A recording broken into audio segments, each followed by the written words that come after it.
Charlotte, de Karine. Nous faisons de notre mieux pour faire les devoirs des enfants, mais nous croulons sous le travail. Maths, histoire, français. L'imprimante tourne à plein régime et nos enfants pleurent. Comment va-t-on faire pour tenir ?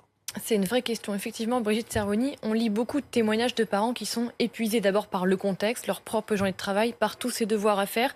Ils nous disent vivre des crises le soir à la maison. Concrètement, comment ils font ?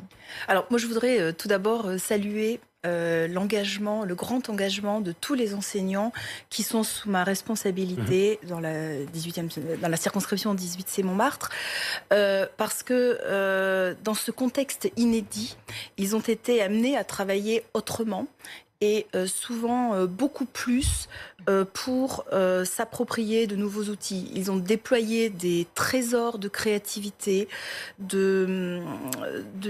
d'imagination pour expérimenter cet enseignement à distance. Alors, c'est vrai qu'on est en train de mettre en place, peut-être que certains parents ressentent cet accompagnement comme étant très fort. Ils pensent peut-être qu'il y a trop de devoirs, trop de travail envoyé aux enseignants, aux élèves. Mais bon, on est en train d'ajuster. Effectivement, on est dans la 2e semaine d'école à la maison et je pense que les choses vont se réguler. Mais Véronique, peut-être, qu'est-ce qu'on fait quand les enfants, concrètement, ne veulent pas travailler ? C'est une vraie question.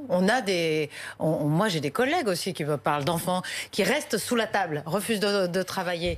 Je crois que quand ils refusent, par exemple, de travailler, il peut aussi avoir l'expression d'un stress, d'une angoisse. Il faut bien comprendre que tous les parents sont eux-mêmes angoissés. C'est une situation difficile pour tout le monde. Pourquoi pas aussi prendre le temps de bien discuter avec eux de ce qu'on est en train de vivre, d'échanger pour pacifier l'ambiance à la maison, parce qu'on se met pas forcément au travail en disant voilà, c'est l'heure, on va pas jouer à l'école à la maison. Les parents ne sont pas des professeurs. Je sais pas ce qu'en pense Brigitte Servoni. Alors ce qui change, on est dans le métier d'enseignant, il y a de la routine et des routines et de l'innovation. Et en ce moment, effectivement, on met davantage l'accent sur l'innovation. Et l'innovation, c'est comment accompagner les enfants à distance et aussi comment accompagner les parents qui accompagnent leurs enfants. Et c'est vrai que là, les enseignants pensent les supports qu'ils communiquent aux élèves en fonction aussi de l'accompagnement des parents. Voilà. Alors justement, on va revenir à ce qui est parfois